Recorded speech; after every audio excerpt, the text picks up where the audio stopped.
El juez de la Corte Suprema de Nueva York deniega la petición de Trump. Dictará sentencia en su contra el 10 de enero. El FBI revela más detalles sobre el atentado en Nueva Orleans. El sospechoso viajó al extranjero. Los meteorólogos de Estados Unidos han lanzado una advertencia.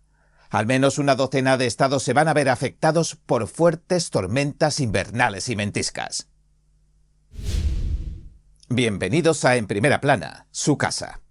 Bien, el juez Juan Merchan se niega a desestimar el caso de los registros comerciales del futuro presidente de los Estados Unidos, Donald Trump.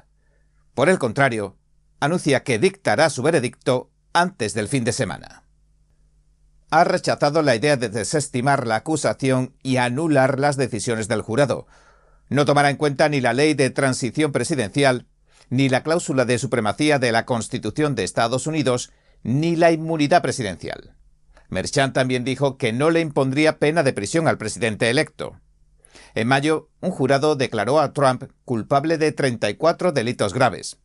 Los expertos nos aseguran, en su mayoría, que la cláusula de la jerarquía de las leyes, con la Constitución en su cima, lo que se llama la cláusula de supremacía de la Constitución, impediría que Trump cumpliera condena. El director de comunicaciones de Trump, Stephen Chown, reaccionó inmediatamente a la orden de Merchan. La calificó como, cito, una violación directa de la decisión de inmunidad de la Corte Suprema. También dijo que va en contra de cualquier otra jurisprudencia que se conozca desde hace mucho tiempo. Chown subrayó además que la transición de Trump no debería verse empañada por los restos de lo que denomina una caza de brujas. Y añadió que el presidente Trump seguirá luchando contra estos engaños hasta que mueran, y que no debería dictarse sentencia. Antes de la orden de Merchan, se desestimaron los casos federales del fiscal especial Jack Smith contra Trump, tanto en Florida como en Washington. En otro caso penal de Trump, esta vez a nivel estatal en Georgia, un tribunal de apelaciones dictaminó que la fiscal Fani Willis tenía que ser destituida. Pero un poco antes, un tribunal de apelaciones confirmaba un veredicto en su contra. Lo declaró culpable de abusar sexualmente de la denunciante E. Jean Carroll.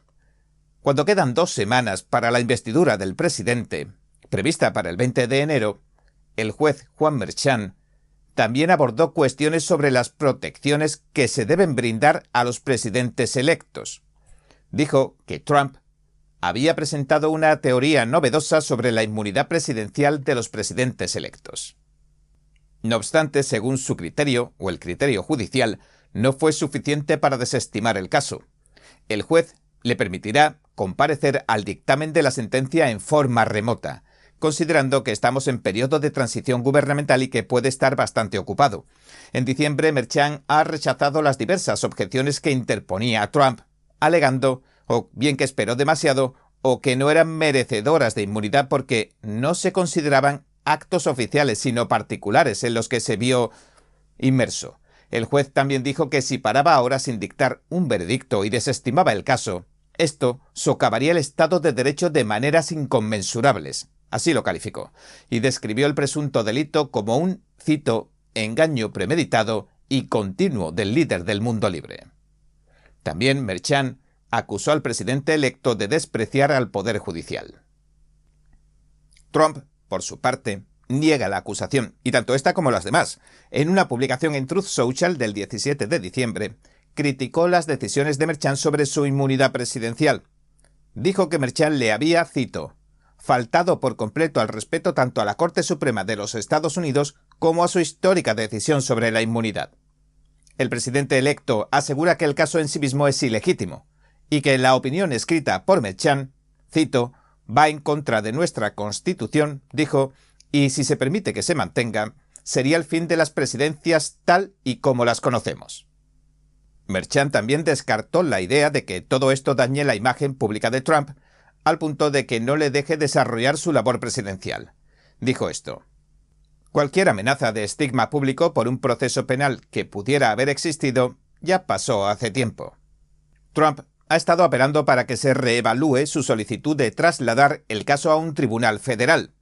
En diciembre, el equipo legal de Trump alegó mala conducta del jurado, aunque no se dieron a conocer específicamente los detalles. La carta donde los denunciaban la publicó el tribunal, pero contenía muchas partes tachadas. En otra carta del 16 de diciembre, Merchan respondió y dijo que el tribunal eliminó más partes y que la demanda por mala conducta del jurado no tenía validez en Nueva York porque no era una declaración jurada. Las autoridades creen que Shamsuddin Jabbar no recibió ayuda desde dentro del país para el atentado que dejó 14 muertos el día de Año Nuevo.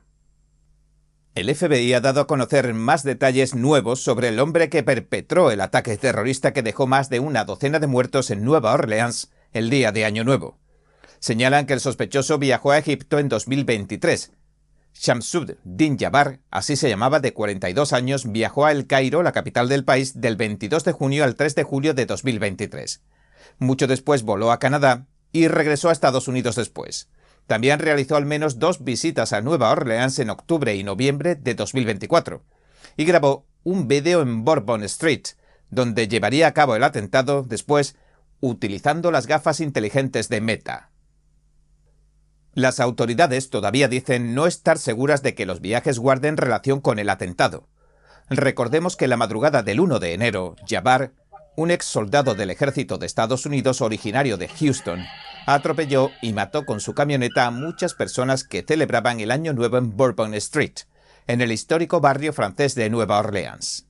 La policía lo abatía poco después cuando la emprendió a tiros con los agentes. Yeah, at this time we can't determine whether or not he received any assistance.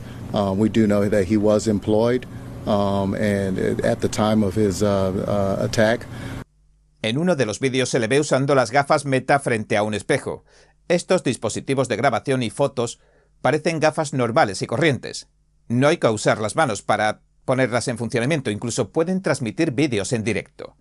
Según el FBI, aunque las llevaba en el momento del atentado de Año Nuevo, no transmitió en vivo, y creen que ni siquiera lo grabó.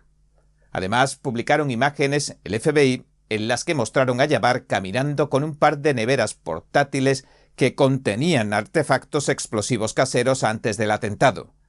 Algunas personas moverían las neveras portátiles posteriormente, pero según las autoridades, las apartaron a un lado u otro sin saber siquiera lo que contenían. El subdirector del FBI, Christopher Wray, afirmó que era un acto de terrorismo premeditado y diabólico y añadió esto. We do not assess at this point that anyone else involved in this attack is involved in this attack except for Shamsuddin Jabbar. También dijo que todo apunta a que actuó solo en Nueva Orleans y que no han identificado a ningún cómplice dentro de Estados Unidos, pero que siguen investigando posibles asociados tanto dentro como fuera del país. Aseguran que Jabbar había jurado lealtad a ISIS, el grupo terrorista. ISIS tomó el control de partes de Siria e Irak hace aproximadamente una década. Luego, las fuerzas estadounidenses, sobre todo bajo Trump, lo desplazó y esquilmó en gran medida. En la parte trasera de la camioneta que empleó en el atentado, ondeaba una bandera de ISIS, de este grupo. El presidente Joe Biden viaja a Nueva Orleans junto con la primera dama Jill ahora para mostrar sus condolencias. Los meteorólogos advierten que al menos una docena de estados se verán afectados por fuertes tormentas invernales y ventiscas. Fuertes ráfagas de nieve, hielo, viento y descenso de las temperaturas está provocando situaciones peligrosas en las carreteras de la zona centro de Estados Unidos. Se prevé que la fuerte tormenta invernal se vaya desplazando hacia el este a los estados del Atlántico Medio. Varios gobernadores ya han declarado el estado de emergencia. La nieve y el hielo cubrieron las principales carreteras de partes de Kansas e Indiana, donde se activó la Guardia Nacional para ayudar a los conductores atrapados. Se esperaban al menos 20 centímetros de nieve, sobre todo al norte de la Interestatal 70. El Servicio Meteorológico Nacional ha emitido avisos y advertencias de tormenta invernal desde Kansas y Missouri hasta Nueva Jersey para el día de hoy. Puede ser, según el Servicio Meteorológico, la nevada más intensa en al menos una década. La agencia advirtió además que habría fuertes nevadas desde los estados centrales de las llanuras hasta el Atlántico Medio, hasta esta noche. en los valles de los ríos Ohio y Mississippi se acumulaban dañinas lluvias heladas y hasta media pulgada de hielo el día de ayer. Se espera que provoque graves retrasos en los viajes y que llegue a la región del Atlántico Medio el domingo por la noche. Entonces seguirá afectando a la zona hasta el lunes. En algunas partes de Kansas y Missouri se producirán condiciones de ventisca debido a las fuertes nevadas y vientos que superarán las 40 millas por hora, según advirtió la agencia. En algunos lugares habrán caído hasta 15 pulgadas para cuando termine la tormenta. Y en mitad de esta tormenta de nieve, la vicepresidenta Kamala Harris y máxima representante del Senado ha hecho oficial la victoria electoral de Donald Trump. El Congreso se encargaba de certificarla oficialmente. La ceremonia confirma a Trump como el próximo comandante en jefe. La vicepresidenta Kamala Harris presidirá la certificación durante una sesión conjunta del Congreso, Cámara y Senado, y declarará a su antiguo rival como el ganador de la contienda presidencial. Se espera que este año sea un proceso discreto y formal. Harris ha dicho que se limitará a jugar su papel ceremonial. Los demócratas del Congreso también han dejado claro que admiten que Trump ganó. Haciendo un poco de memoria, el mismo día, hace 4 años, tuvo lugar la irrupción en el Capitolio de los manifestantes pro-Trump. Se suspendió el proceso de certificación y asimismo se puso fin a una iniciativa republicana para objetar ciertas listas de votos electorales. Tras la irrupción en el Capitolio, varios líderes republicanos como el senador Mitch McConnell, el republicano por Kentucky, y el representante Kevin McCarthy, el republicano por California, decidieron distanciarse de Trump y se unieron a los demócratas culpándolo a Trump del incidente. La Cámara de Representantes aprobaba poco después una segunda resolución para lanzar un juicio político en contra de Trump, pero fracasó en el Senado. En ese momento los expertos dijeron que el futuro político de Trump había llegado a su fin. Ahora, no cabe duda que para ambos partidos, que se vaya a certificar la reelección de Trump 4 años después de esto, muestra la magnitud de la recuperación política que ha logrado el presidente electo. Ayer mismo veíamos cómo el Congreso certificaba oficialmente la presidencia de Donald Trump. Donald J. Trump of the state of Florida has received 312 votes. Y aunque Trump no comenzará su mandato como líder del país más poderoso del mundo hasta el 20 de enero, los cambios en el panorama internacional y también nacional no dejan de sucederse desde que ganó las elecciones a principios de mes. Desde que empezó a airear sus futuros planes, como el de subir y mucho sus ya famosos aranceles a las importaciones de Europa y a las de sus vecinos México y Canadá, vimos desintegrarse inmediatamente al gobierno de coalición alemán de tendencia socialista globalista. Al parecer, dejaron de salirle las cuentas. Soeben habe ich eine Abstimmung nach Artikel 68 des Grundgesetzes bei der Bundestagspräsidentin beantragt. Damit möchte ich den Weg freimachen für vorgezogene Bundestagswahlen.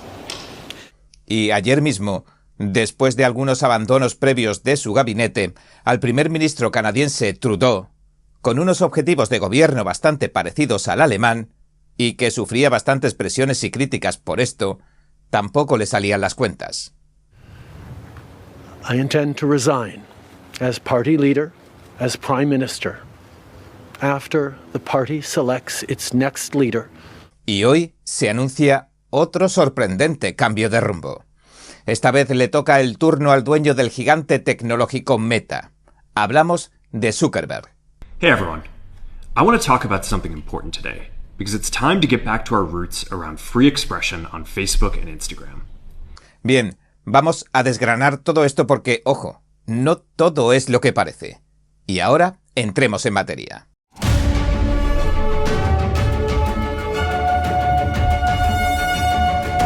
Meta, la empresa matriz de gigantes como Facebook e Instagram, ha decidido cortar por lo sano con su programa de verificación de datos. ¿El motivo? Recobrar la libertad de expresión. Pero, ¿es esto una vuelta a las raíces, como dice Zuckerberg, o un giro de timón por presiones externas? Joel Kaplan, el cerebro encargado de los asuntos globales de Meta, se plantó en Fox and Friends para explicar este cambio de rumbo. Según Kaplan, el sistema de verificación de datos había ido demasiado lejos. Se había convertido en una herramienta de censura más que de información, pero ¿será suficiente con cambiar este sistema para recobrar la confianza de los usuarios? Pues de momento, Meta se despide del programa que desde las elecciones de 2016 había sido su llamado escudo contra la desinformación. Ahora, en su lugar, nos presenta Community Notes, un sistema que confía en la sabiduría colectiva de los usuarios. Es parecido al de X. Por lo tanto, el poder dejaría de estar en manos de la compañía y pasaría a la comunidad misma. Kaplan también revela que Meta está revisando sus políticas de moderación de contenidos que consideraban demasiado restrictivas.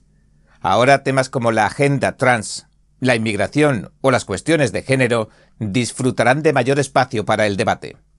Pretenden erradicar así el miedo a la censura. Tendrán incluso una norma para la libertad de expresión, la cual es, si puedes decirlo en la televisión o en el Congreso, deberías poder decirlo en Facebook e Instagram. La idea que plantea Kaplan es que el debate vuelva a ser en igualdad de condiciones y que todo el mundo disfrute de la misma libertad. But there's also no question that there has been a change over the last 4 years. En una escena rocambolesca que podría parecer sacada de un reality show, Mark Zuckerberg se reunió con Donald Trump en Mar-a-Lago. Ambos eran antiguos contendientes. Kaplan, el lugarteniente de Zuckerberg, menciona que esta nueva administración Trump apuesta más por la libertad de expresión y que esto le ofrece a Meta una oportunidad real para ajustar sus políticas. Look, this is a great opportunity for us to reset the balance in favor of free expression. La pregunta que surge de todo esto es, ¿se trata verdaderamente de una alianza ideológica? ¿Piensan igual ambas partes o no es más que una estrategia empresarial? Aseguran desde Meta que no, que apuestan por la libertad. Bueno, solo el tiempo lo dirá. Kaplan también dijo que Meta ve oportunidades de asociación con la administración Trump. Además del tema de la libertad de expresión, habló de promover los negocios estadounidenses y las ventajas tecnológicas de Estados Unidos. Kaplan tampoco se quedó corta a la hora de criticar la verificación de datos de Meta. Le achacó un marcado sesgo político. Por lo tanto, este cambio a Community Notes se perfila como un intento de democratizar la verdad. Aunque la verdad siempre corre el mismo peligro, de volverse subjetiva. Meta también planea un enfoque más personalizado para aquellos interesados en el contenido político. Los usuarios serán los que elijan lo que quieren ver. Al mismo tiempo, vigilarán las infracciones graves y las ilegalidades con mano dura. Habrá que esperar a ver cómo gestionarán este nuevo enfoque sin caer en los mismos errores de antes. En otras palabras, Meta promete un nuevo amanecer para la libertad de expresión en sus plataformas, pero, como siempre, el diablo está en los detalles y, en este caso, en la moderación de contenido. Alicia Ortiz es una estudiante de Hartford, Connecticut. Pese a que no sabe leer ni escribir, ha entrado en la universidad. Se preguntará ¿cómo es posible? Pues lo mismo se pregunta Ortiz. I felt like they didn't care about my future. Y ahora ha demandado a la Junta de Educación de Hartford. Les denuncia porque su título de graduación, dice, es un engaño. Pero, ¿se trata de un caso aislado? ¿O es solo la punta del iceberg? Desde el primer grado, Ortiz tuvo un plan de aprendizaje individualizado. Aunque se hizo para ayudarla, según la demanda, este nunca cumplió su propósito.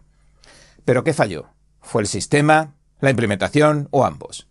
La cuestión es que no se trata solo de Hartford. Evaluaciones estatales muestran un panorama desolador.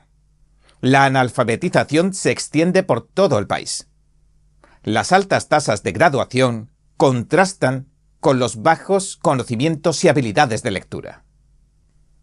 La Fundación Bárbara para la Alfabetización Nacional informa que 130 millones de estadounidenses, o el 54% de las personas entre 16 y 74 años, leen por debajo del nivel de sexto grado. y casi 1 de cada 5 adultos en los Estados Unidos lee por debajo del nivel de tercer grado. Así que se despeja la duda, no estamos ante un caso aislado, sino más bien ante una crisis educativa, o bien podría ser una reducción de expectativas. En Oregón, por ejemplo, han decidido que se suspenden los requisitos de alfabetización. Bajan el listón, y uno se puede graduar sin saber leer ni escribir hasta 2028. La idea, dicen, es promover la llamada equidad. Pero muchos se preguntan, ¿a qué precio? La representante Christine Drazen se pregunta si no se está creando una generación de graduados de mentira que carecen de las herramientas más básicas. Escribió lo siguiente: no necesitamos reducir las expectativas. Lo que necesitan nuestras escuelas públicas es un plan para aumentar el rendimiento académico de los alumnos. Sin ese enfoque, seguirán sufriendo. Además, en la Hartford High School, solo algo más del 25% de los estudiantes alcanzan a manejarse con el inglés. Sin embargo, la tasa de graduación es de cerca del 70%. Aquí el contraste es evidente, y las palabras de Carol Gale, presidente del sindicato de docentes, nos hacen pensar. Ella se pregunta qué han aprobado en realidad. Gale menciona políticas como una puntuación mínima de 50 en cada clase. Eso es lo que están haciendo, la máxima es de 100. Y la ineficacia a la hora de manejar las ausencias también como un problema. Estas prácticas, según ella, solo sirven para mejorar las estadísticas. Pero la gran pregunta es, ¿estamos preparando a nuestros jóvenes para el mundo real o solo para la foto de graduación? Estados Unidos no brilla en las evaluaciones internacionales de alfabetización. Tiene el puesto 14 entre 31 naciones. Y con la pandemia, los niveles de lectura han caído aún más. Para la profesora de Ortiz, ha llegado la hora de replantear cambios en el sistema educativo. And I am the teacher that accompanied Alicia Ortiz earlier in the evening. I want to echo everything that everyone else has said, so I will. Un espectáculo verdaderamente revelador para todos y cada uno de nosotros. Es lo que has estado esperando. Ven a verlo al menos una vez en la vida. Shen Yun, una nueva producción cada año. El líder de la oposición venezolana, Edmundo González, se reúne con Biden y habla con un asesor de Trump. González asegura que ganó las elecciones presidenciales de Venezuela en julio. Tiene en su poder las actas de votación que el gobierno de Nicolás Maduro nunca publicó y las ha llevado a Washington. En base a estos documentos y a muchas otras denuncias, varios países lo han reconocido ya como presidente electo de Venezuela. Este lunes dijo que mantuvo una reunión con el presidente estadounidense Joe Biden y que habló también mucho con el asesor de seguridad del presidente electo, Donald Trump. Tuvimos una larga, fructífera y cordial conversación con el presidente Biden y su equipo. Fue una conversación larga en la que abordamos diversos aspectos de la relación bilateral y nosotros, por supuesto, que agradecimos el apoyo que nos ha brindado el gobierno de los Estados Unidos en esta lucha por la recuperación democrática de Venezuela. El presidente le pidió a la nueva administración de Donald Trump reunirse también. ¿Tiene previsto reunirse con el nuevo presidente? Nuestros equipos están en contacto con los equipos del presidente Trump. Lo han hecho desde hace ya varios tiempos. Continuaremos en ese mismo camino porque nuestras relaciones van a ser muy cercanas también y muy provechosas para la relación de Venezuela con los Estados Unidos. El presidente Biden escribió en X: el pueblo de Venezuela merece una transferencia pacífica del poder al verdadero ganador de sus elecciones presidenciales. Por su parte, algunos militares de Venezuela están llamando a la rebelión contra Maduro, que se coronó como presidente. Los animo y los exhorto a actuar conforme a lo acordado, a dejar a un lado el miedo y la duda, a que actuemos con firmeza, contundencia, carácter y mucho coraje, la decisión que estamos por tomar está no solo fundamentada en el juramento que hicimos ante Dios y la bandera y en la Constitución Nacional. También serán ustedes, señores generales, protagonistas de la historia política contemporánea de Venezuela y de la Venezuela grande y próspera de justicia y de derecho que van a heredar nuestros hijos, nuestros nietos y las futuras generaciones. El gobierno peruano, después de reunirse con González, también ha dejado de reconocer a Maduro como presidente de Venezuela. Y se espera que el día 10 de enero, el día de la toma de posesión del nuevo presidente venezolano, al menos 9 o 10 expresidentes sudamericanos acompañen a González y tomen un avión con destino a Venezuela. Por otro lado, las autoridades bolivarianas ya han declarado que encarcelarán a todo aquel que aparezca.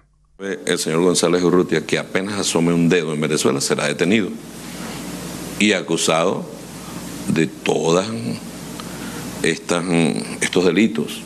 González también ha hecho un llamamiento al ejército.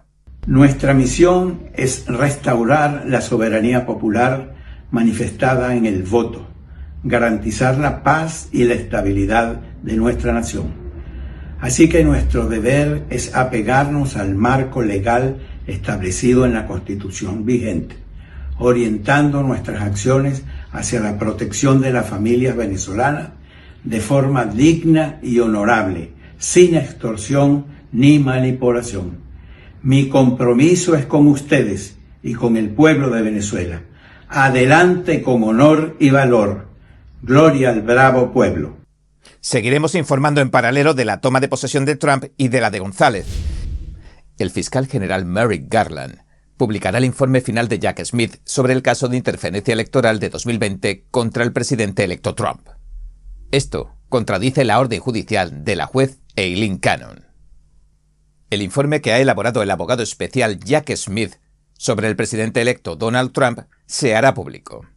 El Departamento de Justicia anunció que el fiscal general Merrick Garland tiene la intención de publicar la primera parte del informe porque lo considera, dice, un asunto importante. La segunda parte solo se entregará a algunos congresistas. Y Smith, el abogado especial, ya le ha transmitido el informe a Garland. Sin embargo, poco antes, la juez del caso, Eileen Cannon, ordenó que no se publicara hasta que se revisara una petición de otros 2 acusados también en el caso federal de Trump. La Fiscalía, recordemos, retiró los cargos contra Trump tras su victoria electoral en noviembre de 2024. Pero siguen procesando a Walter Nauta, un ex asistente de Trump, y a Carlos de Oliveira, el gerente del resort de Trump en Florida. Nauta y de Oliveira dicen que deberían despedir de una vez a Smith y que su informe no debería hacerse público, dado que la juez Cannon considera que lo nombraron de forma inconstitucional, es decir, un nombramiento ilegítimo. No cumplía con los requisitos de elegibilidad y Garland tampoco debería haberlo nombrado sin la aprobación del Congreso. No obstante, el Departamento de Justicia considera que la cuestión de Smith ahora es irrelevante. Ahora que ya ha redactado el informe final explicando las decisiones de la Fiscalía y lo ha transmitido al fiscal general. Y es que, según la ley federal, Garland es quien decide si lo hace público o no. It won't be long because Europe will be looking at us and will be looking at Trump. And by the way, I now see that when I talk about something with Donald Trump, whether we meet in person or we just have a call, all the European leaders always ask, how was it? This shows the influence of Donald Trump. And this has never happened before.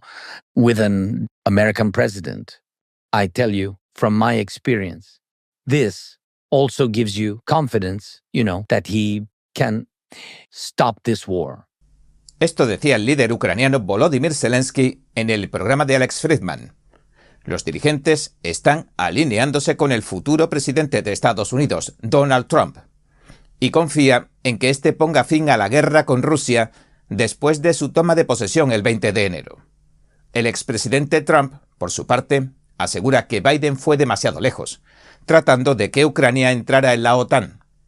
Para el Estado ruso esto significaría, según sugiere Trump, compartir una extensa frontera con la mayor organización militar del mundo. En otras palabras, resultaría una amenaza para Rusia. So, a big part of the problem was Russia for many, many years, long before Putin said you could never have NATO involved with Ukraine. Now, they've said that. That's been written in stone. And somewhere along the line, Biden said, no, they should be able to join NATO. Well, then Russia has somebody right on their doorstep, and I could understand their feeling about that. Pero de momento, Trump se está manteniendo oficialmente alejado de la mayoría de los asuntos internacionales hasta que sea investido oficialmente dentro de unos días como 47º presidente de los Estados Unidos.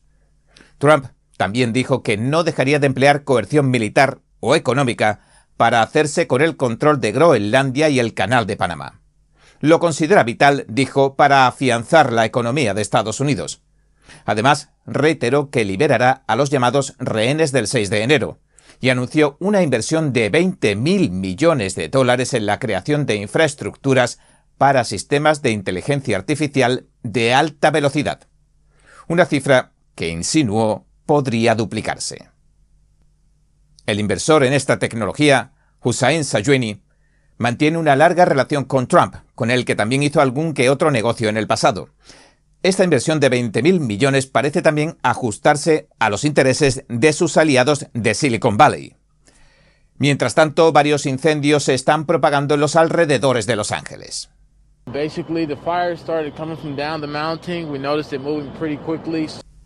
Según los testigos, las fuertes ráfagas de viento esparcieron rápidamente las partículas incandescentes, propiciando el rápido avance de las llamas.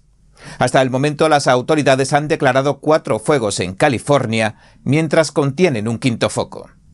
El mayor, en Pacific Palisades, entre Santa Mónica y Malibú, ya ha arrasado 4.000 acres, es decir, una superficie de más de 4.400 campos de fútbol americano. Al menos 30.000 personas han sido evacuadas y han muerto al menos 2. Mientras tanto, en el norte, las autoridades piden mucha precaución al volante y han cortado algunas carreteras debido a las intensas nevadas, al hielo y a las ventiscas. El Washington Post ejecuta otra ronda de despidos. Ahora le tocó el turno a un centenar de comerciales, un 4% del total de la plantilla. Los recortes propinan otro golpe a la atribulada moral de una publicación que ha presenciado en las últimas semanas la marcha de varios de sus periodistas de más alto perfil. Dejaron su puesto después de que el nuevo propietario Jeff Bezos decidiera no respaldar a Kamala Harris estas elecciones. Quizás preveía su derrota. Según la CNN, días después de la decisión, 250.000 de suscriptores cancelaron sus suscripciones. La bajada del número de lectores y los altos gastos de la industria han agravado los problemas de un diario en declive que recorta y recorta su plantilla, como hemos visto estos últimos meses. Will Lewis, editor y director ejecutivo del Post, reveló que el periódico había perdido $77 millones solo en 2023, y la situación no ha mejorado desde entonces. Trump le ha pedido a la Corte Suprema que detenga la sentencia en el caso de Nueva York. El presidente electo está tratando de postergar su sentencia en el caso de los registros comerciales de Nueva York, programada para que se dicte el 10 de enero. Hasta ahora, todas sus otras peticiones de aplazamiento han sido rechazadas. Por eso acaba de presentar una solicitud de emergencia ante el más alto tribunal de la nación. El equipo legal del futuro presidente escribió que si no se detenía la publicación de la condena, se producirá, cito, una grave injusticia y daño tanto a la institución de la presidencia como a las operaciones del gobierno federal. Trump dice que el informe solo puede estar repleto de inexactitudes e incoherencias para socavar su imagen. La Corte Suprema, por su parte, ha solicitado una respuesta de la Fiscalía de Nueva York para el jueves, mientras la disputa sobre la inmunidad presidencial sigue abierta. El juez Juan Merchan preside el caso que, con una novedosa presentación, encontró culpable a Trump de 34 delitos graves por una posible falsificación de registros comerciales, y considera que la inmunidad presidencial que exigen los abogados no se debe aplicar en este acto no oficial. El portavoz del presidente electo republicano, Stephen Shum, pidió que se desestimara el caso calificándolo como una caza de brujas política. El presidente Joe Biden ha anunciado que está considerando emitir indultos preventivos. Los funcionarios de la Casa Blanca han dicho que Biden planea emitir más indultos y conmutaciones antes de que termine su mandato. Los indultos preventivos serían distintos a los que ya ha emitido Biden y a los que han emitido otros presidentes en sus últimos días en el cargo, porque protegerían a las personas de ser procesadas por cargos que aún no se han presentado. Algunos medios como USA Today barajan nombres como Liz Cheney, Hillary Clinton o Anthony Fauci. Todas estas personas han recibido críticas del presidente electo Donald Trump, quien volverá a subir el cargo el 20 de enero. A finales de 2024, recordemos, Biden indultaba a su hijo Hunter Biden. Un jurado lo había condenado por cargos federales relacionados con armas de fuego. Y también se declaró culpable de no pagar impuestos deliberadamente. Biden siguió e indultó a otras 39 personas y conmutó las sentencias de otras 1.500 personas más, entre los que hay 37 del corredor de la muerte, condenados por delitos de sangre, claro. Una de las personas que se ha planteado como posible candidata al indulto preventivo es Hillary Clinton, la ex secretaria de Estado de Obama. Clinton, que gestionó mal correos electrónicos confidenciales y cuya campaña financió la investigación de la oposición contra Trump, forma parte de la lista de Kash Patel, el candidato de Trump para director del FBI. Esta lista, según ha dicho Patel, la forman los miembros del llamado Estado Profundo. El expresidente Bill Clinton, el esposo de Hillary Clinton, dijo en The View que no cree que Biden deba indultar preventivamente a su esposa. Y una tertuliana añadió que si lo hace, estaría haciendo algo así como insinuar que estaba incriminada. It's normally a fool's errand to spend a lot of time trying to get even. Yeah, agreed. But if he pardons them, that sort of implies that they did something wrong, which they didn't. Biden le concedía la semana pasada la Medalla de la Libertad a la señora Clinton y a George Soros. También le otorgó a Cheney una medalla presidencial ciudadana por su trabajo como vicepresidente del panel que investigó la irrupción en el Capitolio el 6 de enero de 2021.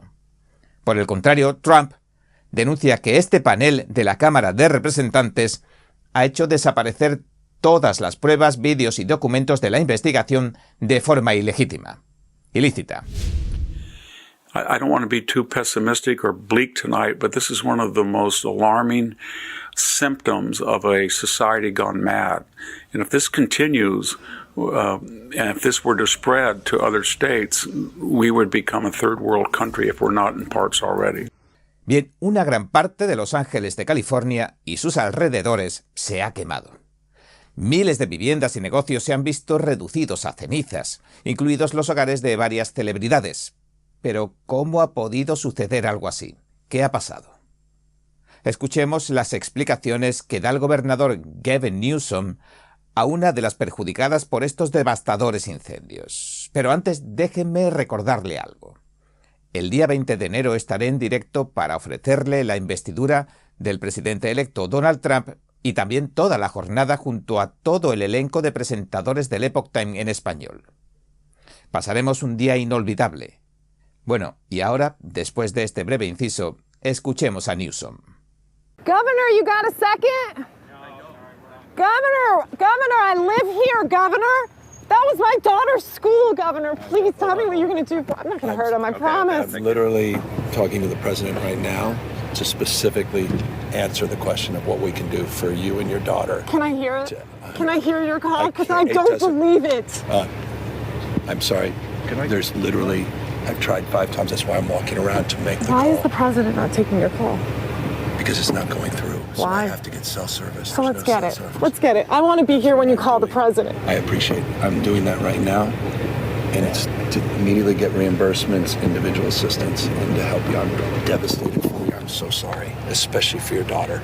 I have 4 kids losing the school. Everyone who went to school there, they lost their homes. They lost 2 homes because they were living in one and building another. Governor, please tell me, what are you going to do with the president right now? We're getting the resources to help rebuild. Why was there no water in the hydrants, Governor? That's all literally. Is it going to be different next time? It has to be.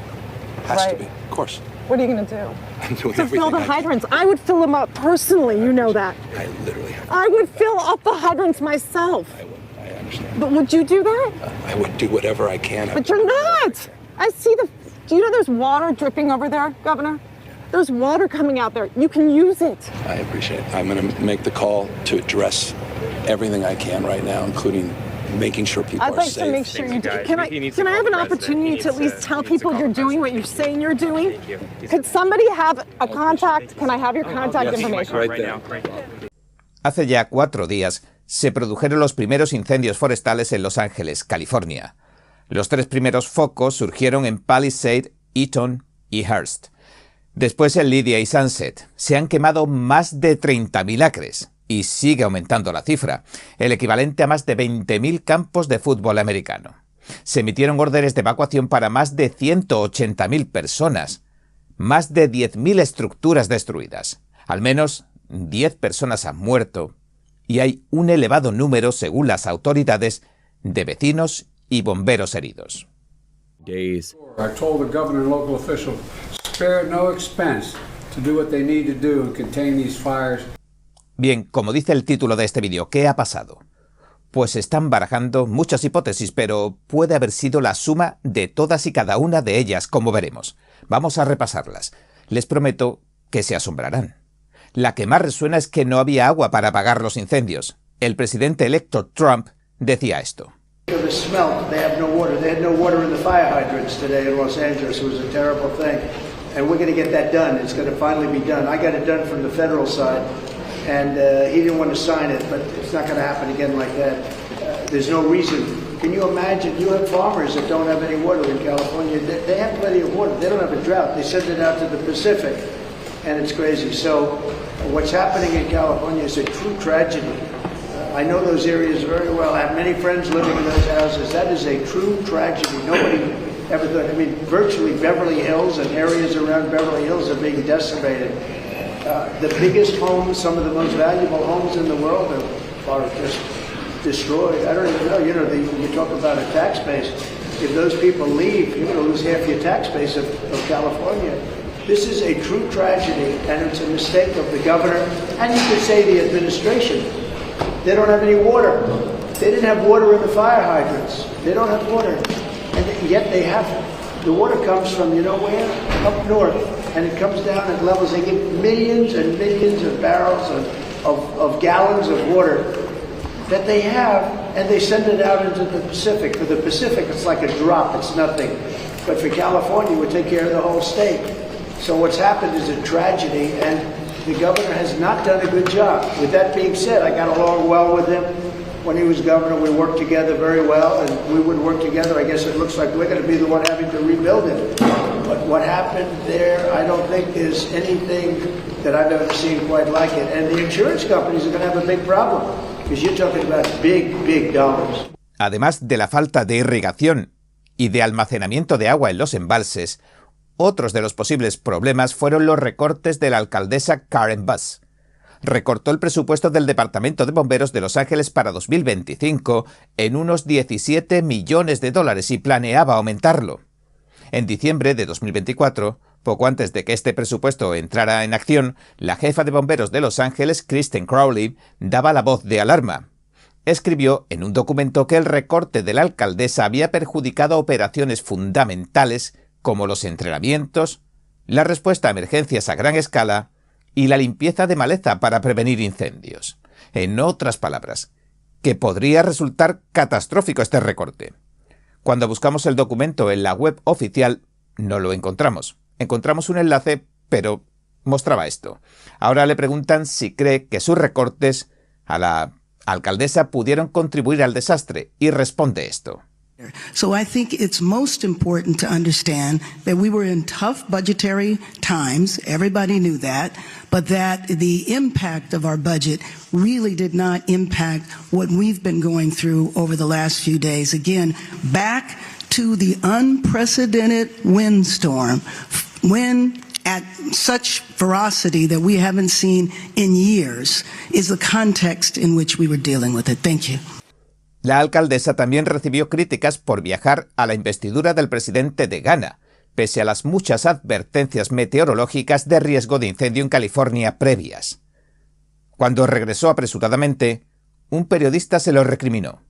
Do you owe citizens an apology for being absent while their homes were burning? Do you regret cutting the fire department budget by millions of dollars, Madam Mayor?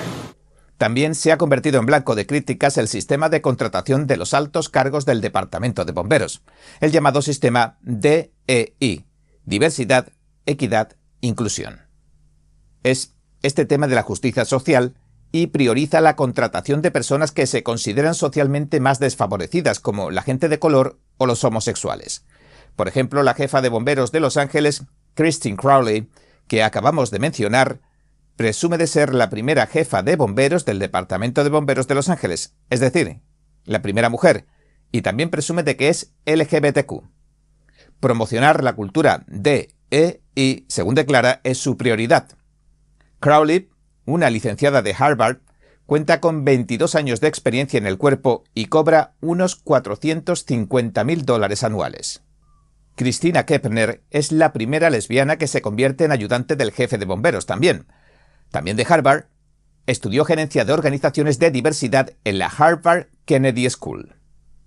Christine Larson es la primera lesbiana también que dirige la oficina de equidad del departamento y cobra unos $400,000 anuales. Es también cofundadora de Equity on Fire. Jamie Brown es la primera mujer lesbiana comandante de adiestramiento.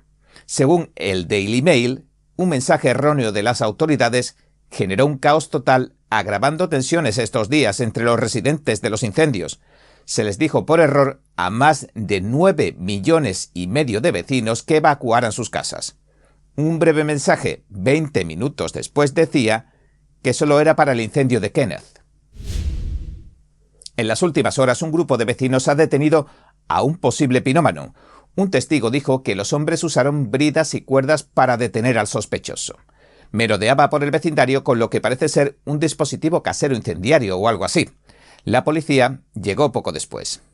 Además, gran parte del equipo de los bomberos de Los Ángeles se ha donado a Ucrania. Y durante la COVID, se expulsó a los bomberos que decidían no vacunarse.